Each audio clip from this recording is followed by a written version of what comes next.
where people on East look like Chinese, people on West look like Arab, people on North look like, maybe white, and people in South look like Africa. मेरे देश के अनेक लोगों को चमड़ी के रंग के आधार पर उन्होंने इतनी बड़ी गाली दे दी। सैम पिट्रोडा द्वारा भारत की अनेकताओं को जो उपमाएं दी गई हैं वो बिल्कुल गलत है, दुर्भाग्यपूर्ण है और अस्वीकार्य है, बिल्कुल अस्वीकार्य है।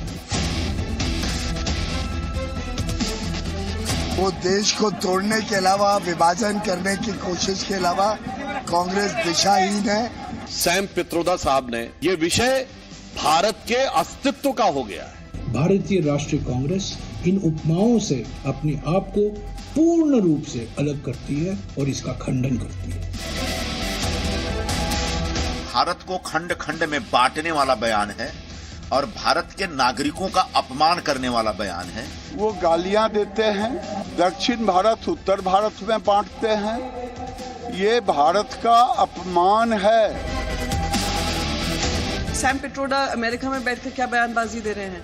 ना हमें उससे कोई लेना देना है, ना ये देश का मुद्दा है, और ना ये देश उनकी कही हुई बातों पे किसी तरीके का रिएक्शन देना चाहेगा। इसी तरह की अज्ञानता और इसी तरह की बेवकूफियों ने कांग्रेस, जो कभी मुल्क की पार्टी थी, मोहल्ले की मैगी बना दिया है। जिस तरीके का बयान सैम पित्रोदा ने दिया है, कांग्रेस पार्टी ने अपना पल्ला झाड़ लिया है। अगर मैं आपकी निजी राय, आपकी व्यक्तिगत राय पूछूं तो क्या आप सहमत हैं इस बयान से? शोभना जी, व्यक्तिगत राय और पार्टी की राय तो बिल्कुल सेम है।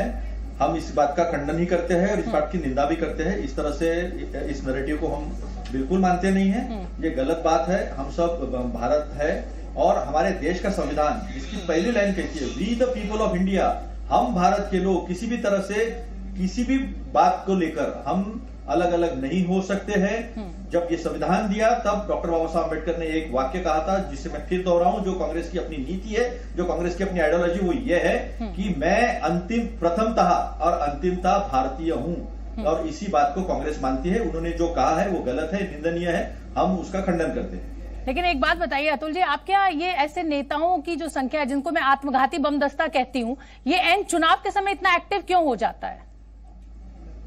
चाहे वो मणिशंकर अय्यर के इतिहास के बयान हो या सैम पित्रोदा ने, और ये पहली बार नहीं हुआ है सैम पित्रोदा से। अभी विरासत टैक्स को लेकर भी इसी तरीके का बयान आया था और आपकी फजीहत हुई थी। लेकिन अगर कांग्रेस पार्टी पल्ला झाड़ लेती है तो क्या सिर्फ पल्ला झाड़ने से काम हो जाएगा या एक्शन लेना चाहिए आपको इस तरह के अपने पार्टी के व्यक्ति के ऊपर जो इस तरह नस्लभेदी टिप्पणी करता है?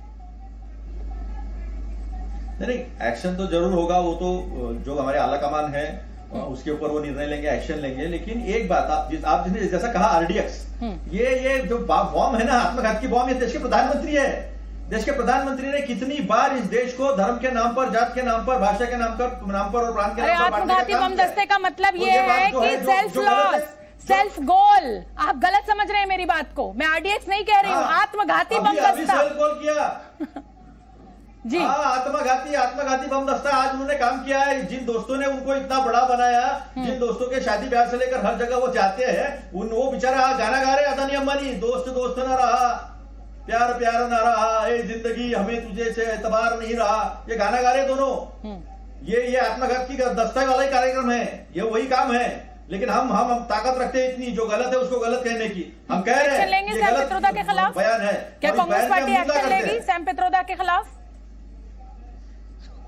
देखिए, जरूर लेगी ना।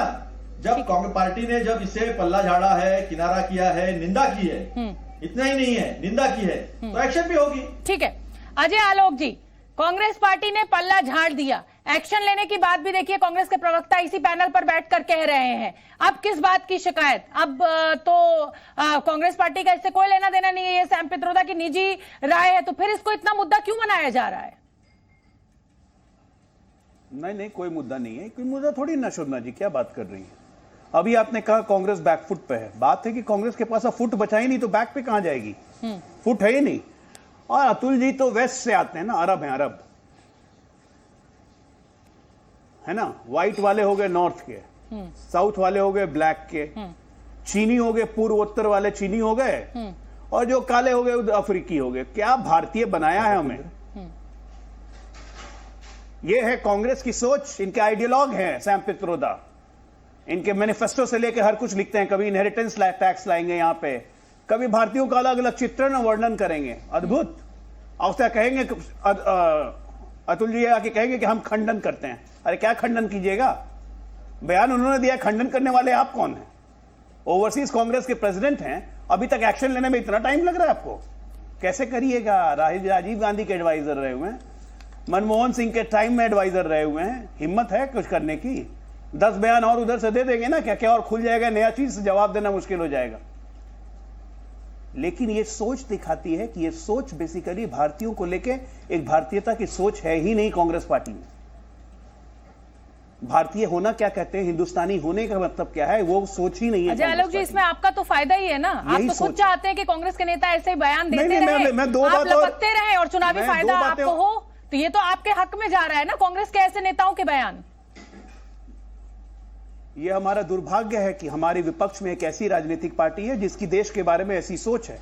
अपने उसी बयान में सैम पित्रोदा आगे कहते हैं, उसी बयान में आप चला के देखिएगा, उसी बयान में कहते हैं राम मंदिर से इस देश के अस्तित्व को खतरा है। प्रधानमंत्री होकर मंदिर जाते हैं, इससे देश के लोकतांत्रिक ढांचे को खतरा है। क्या सोच है ये? मुझे अफसोस है कि ऐसी पार्टी हमारे विपक्ष की पार्टी है, और ऐसी पार्टी ने 65 साल इस देश में राज किया। हमारे तेजी से नहीं आगे बढ़ने के कारण एक जमाने में जीडीपी चीन, देखिए ये आलोक पहले पूरी हो जाने दीजिए, पहले पूरी लेकिन ऐसी सोच के कारण चीन कहीं आगे बढ़ता चला गया, क्योंकि चीन ने अपने आप को चीन माना, और यहां हम भारतीय अपने आप को कभी अरब मानते हैं, कभी व्हाइट मानते हैं, कभी ब्लैक मानते हैं, कभी अफ्रीकी मानते हैं। ये जब बयान मैंने सोच वाली पार्टी 70 अतुल जी, जब ये बयान मैंने सुना तो मुझे भी ऐसा लगा कि हमारे जैसा कोई नहीं दिखता है क्या दुनिया में, हम ही सबके जैसे दिखते हैं। मतलब सिर्फ हमारा ही रंग जो है, हमारा ही जो रूप है, वो दूसरे देशों के लोगों से कंपेयर करने के लिए मिलता है। हमारे जैसा हमसे सीखने वाला कोई नहीं है क्या दुनिया में? ये सोच तो कहीं ना कहीं मुझे लगता है कि थोड़ा शर्मिंदगी तो कराती है बतौर भारतीय, ये तो आप भी मानेंगे। अतुल जी, जिस बयान की हम निंदा कर चुके हैं उसकी चर्चा कितना मजे से कर रहे आलोक भाई कर रहे, अरब, चीन, अफ्रीकन, उन्हें बिल्कुल मजा आ रहा है इस बात का, क्योंकि ये मनुस्मृति मानने वाले लोग हैं। इन्होंने तो इस देश के संविधान को पैरों तले रौंदा था, इन्होंने इस देश का तिरंगा अशुभ करके नकार दिया था। तो इनकी तो विचारधारा ही मनुस्मृति की है, जो भेदाभेद पे है, जो मानती है कि ब्राह्मण ऊपर, फिर क्षत्रिय, फिर वैश्य, फिर शूद्र, और दलितों को तो कोई जगह ही नहीं है इनके इसमें।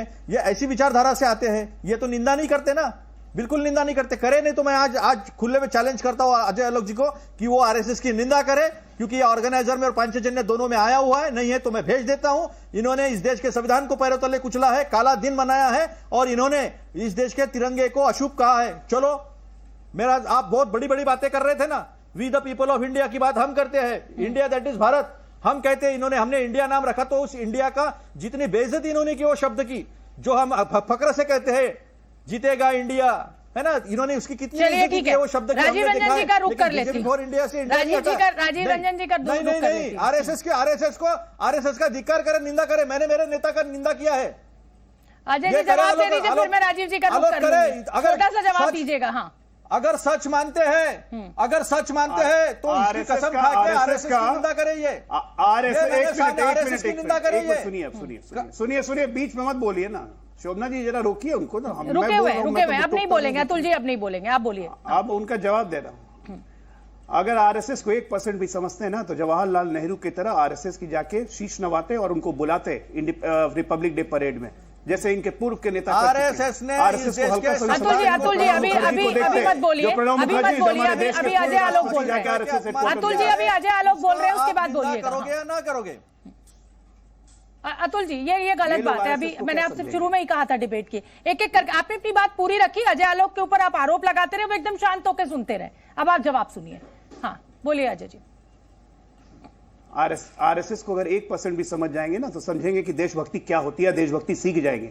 आरएसएस को समझेंगे ना, तो समझेंगे कि भारत एक राष्ट्र क्या था और क्या अब हम बनाने जा रहे हैं। आरएसएस को अगर 1% भी समझेंगे ना, तो दलित आदिवासी बच्चों को जिस तरह से विद्या भारती स्कूल चला के जंगलों में पढ़ाई करवाई जाती है और उनको विकसित किया जाता है, वो सीख लेते। 65 साल सत्ता में रहे, आज तक तो उनकी सुध नहीं आई।